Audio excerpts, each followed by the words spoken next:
ಸ್ನೇಹಿತರೆ, ಮೀಶೋ ಆ್ಯಪ್ನಲ್ಲಿ ಯಾವ ರೀತಿ ಕಸ್ಟಮರ್ ಕೇರ್ಗೆ ಕಾಂಟ್ಯಾಕ್ಟ್ ಮಾಡೋದು ಅಂತ ಚರ್ಚೆ ಮಾಡೋಣ. ಇಲ್ಲಿ ನೀವು ಯಾವುದಾದ್ರೂ ಒಂದು ಆರ್ಡರ್ನ ಒಂದು ಸಂಬಂಧಪಟ್ಟಂಗೆ ಅಥವಾ ಯಾವುದಾದ್ರೂ ಒಂದು ಆರ್ಡರ್ಗೆ ಸಂಬಂಧಪಟ್ಟಂಥ ಒಂದು ಏನಾದರೂ ಸಮಸ್ಯೆಗಾಗಿ ನೀವು ಮೀಶೋದಲ್ಲಿ ಮೀಶೋನ ನೀವು ಕಾಂಟ್ಯಾಕ್ಟ್ ಮಾಡೋದಕ್ಕೆ ಮೀಶೋ ಆ್ಯಪ್ನ ಒಂದು ಕಸ್ಟಮರ್ ಕೇರ್ ಏನಿದೆ ಅಲ್ಲಿ ಕಾಂಟ್ಯಾಕ್ಟ್ ಮಾಡೋದಕ್ಕೆ ಟ್ರೈ ಮಾಡ್ತಾಯಿದ್ರೆ ನಾನೊಂದು ವೇನ ಹೇಳ್ತೀನಿ. ನೀವು ಯಾವುದೇ ನಂಬರ್ಗೆ ಫೋನ್ ಹಚ್ಚುವಂಥ ಅವಶ್ಯಕತೆ ಇಲ್ಲ ಸ್ನೇಹಿತರೆ, ಅವರೇ ನಿಮಗೆ ಮರಳಿ ಕಾಲ್ ಮಾಡೋ ಹಾಗೆ ನಾನೊಂದು ಆಪ್ಷನ್ನ ಹೇಳ್ತೀನಿ. ನೀವು ಯಾವುದೇ ರೀತಿಯಲ್ಲಿ ಯಾವುದೇ ನಂಬರ್ಗೆ ಕಾಲ್ ಮಾಡೋದಕ್ಕೆ ಹೋಗಬೇಡಿ. ಗೂಗಲ್ನಲ್ಲೆಲ್ಲ ಸರ್ಚ್ ಮಾಡಿಬಿಟ್ಟು ಮೀಶೋ ಕಸ್ಟಮರ್ ಕೇರ್ ಅಂತ ಸರ್ಚ್ ಮಾಡಿ ನೀವು ಆ ಒಂದು ನಂಬರ್ಗೆ ಕಾಲ್ ಮಾಡೋದಕ್ಕೂ ಕೂಡ ಹೋಗಬೇಡಿ. ನಾನೊಂದು ಇಲ್ಲಿ ಟ್ರಿಕ್ನ ಹೇಳ್ತೀನಿ. ಆ ರೀತಿ ನೀವು ಮಾಡಿದ್ದೆ ಆದರೆ ನಿಮಗೆ ಕೇವಲ 2 ನಿಮಿಷದ ಒಳಗಡೆ ಮೀಶೋದವರೇ ನಿಮಗೆ ಫೋನ್ ಮಾಡ್ತಾರೆ ಸ್ನೇಹಿತರೆ. ಇಲ್ಲಿ ನೋಡಿ, ಲೈವ್ ಆಗಿ ನಾನು ತೋರಿಸ್ತೀನಿ. ಒಂದು ಆರ್ಡರ್ನ ರಿಗಾರ್ಡಿಂಗ್ ನಾನು ಕಾಂಟ್ಯಾಕ್ಟ್ ಮಾಡ್ತಾ ಇದ್ದೀನಿ. ನಿಮಗೆ ಸಂಪೂರ್ಣವಾಗಿ ಲೈವ್ ಆಗಿ ಹೇಳ್ತೀನಿ ಯಾವ ರೀತಿ ನಾವು ಮೀಶೋದ ಒಂದು ಕಸ್ಟಮರ್ ಕೇರ್ನ ಒಂದು ಎಕ್ಸಿಕ್ಯೂಟಿವ್ ಇರ್ತಾರೆ ಅವರೊಂದಿಗೆ ನೇರವಾಗಿ ನಾವು ಮಾತಾಡಬಹುದು ಅಂತ. ಇಲ್ಲಿ ಮೊದಲು ಮೀಶೋ ಆ್ಯಪ್ನ ಓಪನ್ ಮಾಡ್ಕೊಳ್ಳೋಣ. ಮೀಶೋ ಆ್ಯಪ್ನ ಓಪನ್ ಮಾಡಿದ ನಂತರದಲ್ಲಿ ಇಲ್ಲಿ ಕೆಳಗಡೆ ಮೈ ಆರ್ಡರ್ಸ್ ಅಂತ ಒಂದು ಆಪ್ಷನ್ ಇದೆ, ಅಲ್ಲಿ ನಾವು ಕ್ಲಿಕ್ ಮಾಡ್ಕೊಳ್ಳೋಣ. ಮೈ ಆರ್ಡರ್ಸ್ ಮೇಲೆ ಕ್ಲಿಕ್ ಮಾಡಿಬಿಟ್ಟು ನಂತರದಲ್ಲಿ ನೋಡಿ ಕ್ಲಿಕ್ ಮಾಡಿಬಿಟ್ಟು ಯಾವ ಆರ್ಡರ್ಗೆ ಸಂಬಂಧಪಟ್ಟಂತೆ ನೀವು ಕಾಂಟ್ಯಾಕ್ಟ್ ಮಾಡ್ತಾ ಇದ್ರೆ ಆ ಒಂದು ಆರ್ಡರ್ನ ಸೆಲೆಕ್ಟ್ ಮಾಡ್ಕೊಳ್ಳಿ.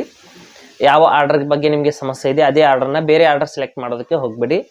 ಆ ಒಂದು ಆರ್ಡರ್ನ ಸೆಲೆಕ್ಟ್ ಮಾಡಿದ ನಂತರದಲ್ಲಿ ಇಲ್ಲಿ ನೋಡ್ಬೋದು ಈ ರೀತಿ ನಾನು ಸೆಲೆಕ್ಟ್ ಮಾಡಿದ ನಂತರದಲ್ಲಿ ಮೇಲ್ಗಡೆ ಒಂದು ಹೆಲ್ಪ್ ಅಂತ ಒಂದು ಆಪ್ಷನ್ ಇರುತ್ತೆ ಮೇಲ್ಗಡೆ.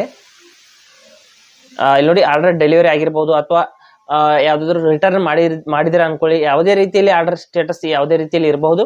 ನೀವು ಅದರ ಮೇಲೆ ಕ್ಲಿಕ್ ಮಾಡಿದ ನಂತರದಲ್ಲಿ ಈ ರೀತಿ ಮೇಲ್ಗಡೆ ಹೆಲ್ಪ್ ಅಂತ ಆಪ್ಷನ್ ಬಂದೇ ಬರುತ್ತೆ. ನೀವು ಯಾವುದೇ ಆರ್ಡರ್ನ ಕ್ಲಿಕ್ ಮಾಡ್ಕೊಳ್ಳಿ, ಹಳೆಯ ಆರ್ಡರ್ ಇದ್ರೂ ಕೂಡ ಬರುತ್ತೆ. ಹೆಲ್ಪ್ ಅಂತ ಆಪ್ಷನ್ ಮೇಲೆ ಕ್ಲಿಕ್ ಮಾಡಿದ ನಂತರದಲ್ಲಿ ಇಲ್ಲಿ ಸ್ವಲ್ಪ ಕೆಳಗಡೆ ಬಂದ್ಬಿಟ್ಟು ನಿಮ್ಗೆ ಏನು ಸಮಸ್ಯೆ ಆಗಿದೆ ಅಂತ ಇಲ್ಲೆಲ್ಲ ಕೆಲವೊಂದಿಷ್ಟು ಆಪ್ಷನ್ಸ್ ಇದೆ.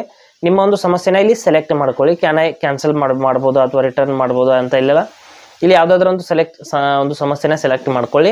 ಮಾಡಿದ ನಂತರದಲ್ಲಿ ಇಲ್ಲಿ ಕೆಳಗಡೆ ನೋಡ್ಬೋದು, ಕೆಳಗಡೆ ಚಾಟ್ ವಿತ್ ಅಸ್ ಅಂತ ಇದೆ. ಅದರ ಕೆಳಗಡೆ ಕಾಲ್ ಮೀ ಬ್ಯಾಕ್ ಅಂತ ಒಂದು ಆಪ್ಷನ್ ಇದೆ ನೋಡ್ಬೋದು.